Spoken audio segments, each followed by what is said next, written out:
Hi guys, this week's Gimme 5 or More is Gimme 5 or More of my favorite books ever so far.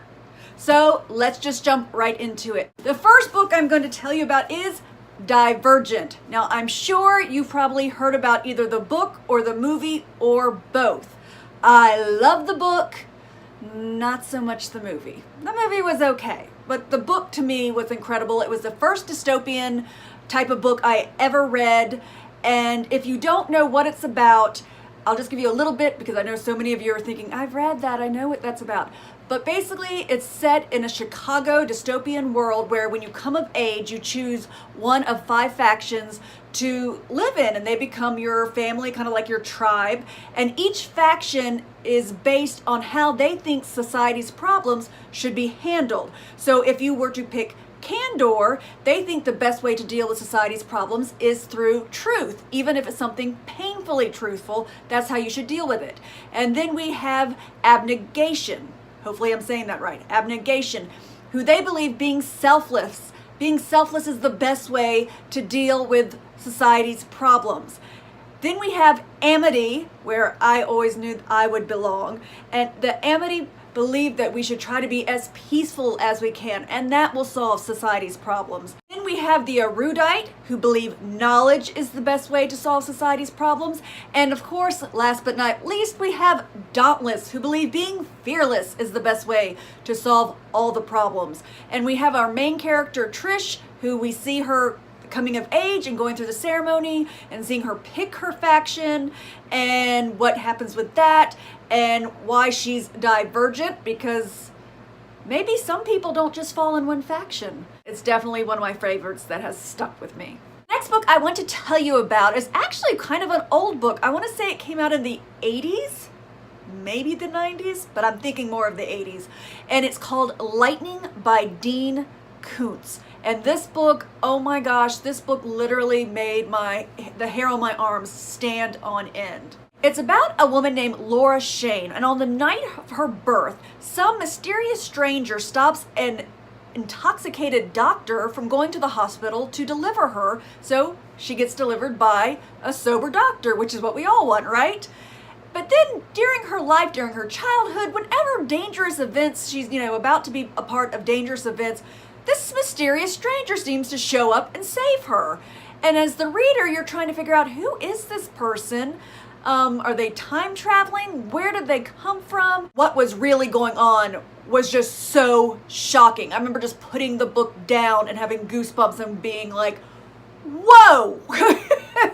Even now, and I read this probably 20 years ago, I still remember the shock of when I found out what was really going on.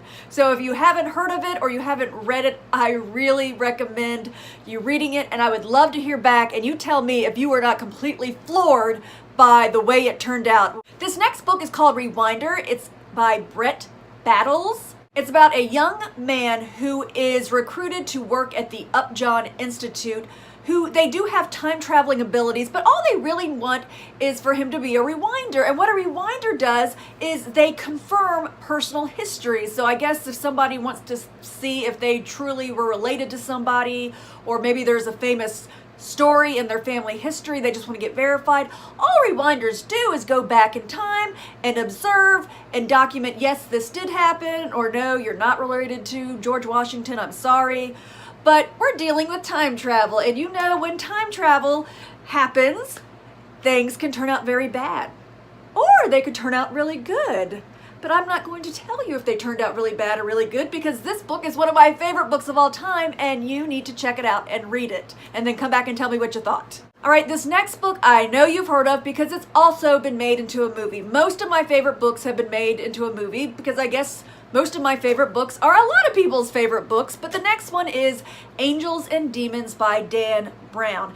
I liked The Da Vinci Code, but to be honest, my mom read it first and she told me so much about it and built it up with so much hype that by the time I read it, it wasn't as great to me as Angels and Demons, where I went in without knowing anything. So It's about the time where a pope has passed on and they need to bring on the next pope. So you learn a lot of history about the Vatican that I didn't know, which is what Dan Brown is good for, is letting you know about different historical things you might not have been aware of, and then building a fictional story or weaving a fictional story within that. So you learn so much that I did not know about the Vatican, but in this story, the four main, I guess they're cardinals, the four guys who are most likely to get job as the Pope are all kidnapped, and a group called the Illuminati are taking, I guess what would you call, are taking responsibility or saying they're the ones who are doing it. So we have Robert Langdon, who was in the Da Vinci Code, played by Tom Hanks in the movie. He's back. He's teamed up with a scientist who has discovered the properties on how to make dark matter. And when I say that, I mean dark matter, not making darkness matter. You know what I'm talking about? Science, there's dark matter. Okay, hopefully you're with me on this. And somebody has planted something within the Vatican that can blow the whole thing to shreds using dark matter, unless they figure out who's behind these kidnappings. When I was in Rome the night before we went to the Vatican, I actually watched Angels and Demons on my laptop so that when I went, it was so exciting because I recognized all the different scenes from the movie. But this is my favorite Dan Brown book. So if you haven't checked it out, especially if you haven't seen the movie, I think you'll enjoy it. This next book is called The Circle by Dave Eggers. This too has been made into a movie. And I think Tom Hanks is in this one too. I'm pretty sure he is.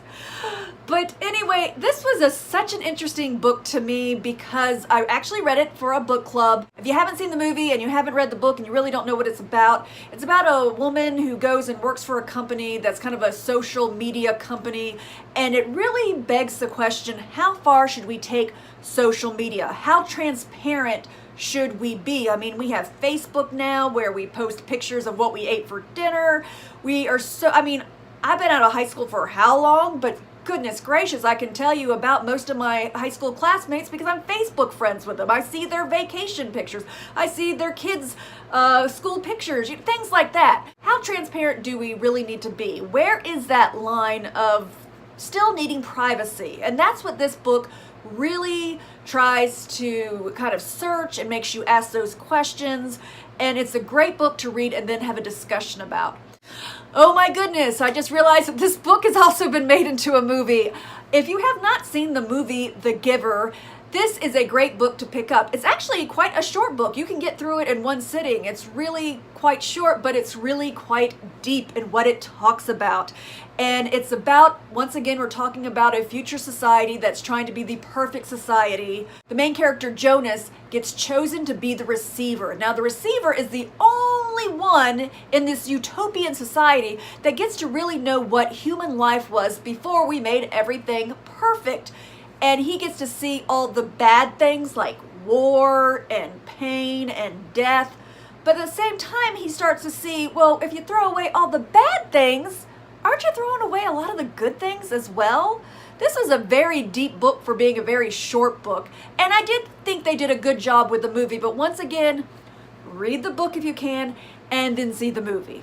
All right, the next book I'm not going to get too into because I have talked about this on a couple of different videos, but The Night Circus, where we have the circus that only comes around at night. This is one of the books that does a really great job of having the beautiful language, but still having a great fast-moving plot.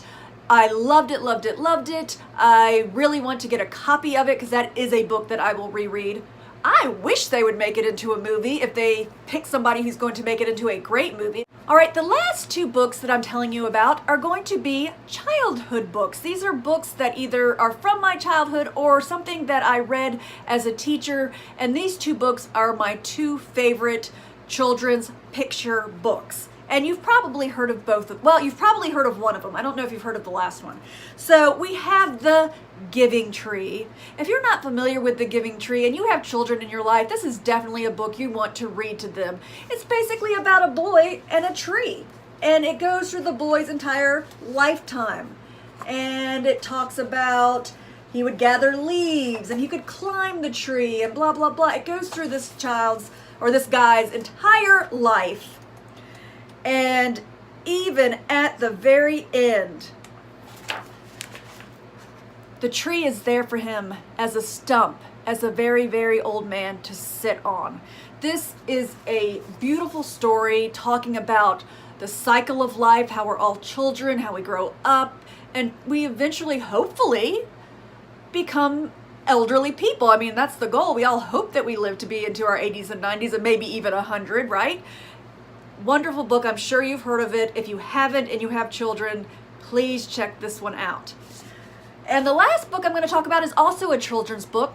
This is a book I thought I made up in my head because I heard it as a child, never heard about it again. I said, I don't know if this book is real or I made this up in my head. Maybe it was a dream. And one of my assistants for Christmas did the research, and when I opened up the package, I almost started crying because I didn't imagine it. There is a book called Nana Upstairs and Nana Downstairs.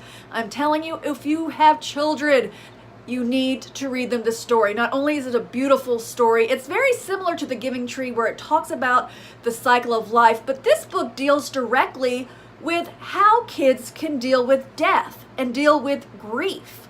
Just show you a little bit what I'm talking about. That starts where Tommie's a little boy, and there's Nana downstairs, and then there's Nana upstairs, and you see how Nana downstairs has to help Nana upstairs because she's quite old, and how close they are. And then he gets the terrible news that Nana upstairs has died, but being so young, he really doesn't quite understand what that means. And so you see, the next day he runs up to her room because he just doesn't quite comprehend what it means that she's died until he sees her empty bed. And of course, after seeing the empty bed, he has to deal with the grief.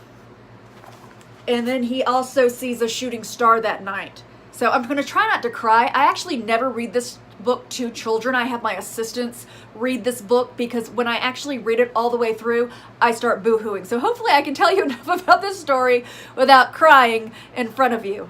Hopefully I'm being on camera. I'm hoping it'll make me not cry, but watch me start crying anyway. So anyway, he sees a shooting star that night and he just knows that that's his Nana upstairs saying goodbye. And it goes through, okay. All right, be strong, be strong. Okay, I can get through this. Okay, so it kind of ends where Tomie is now a grown man. All right, I can see the tears are starting to come.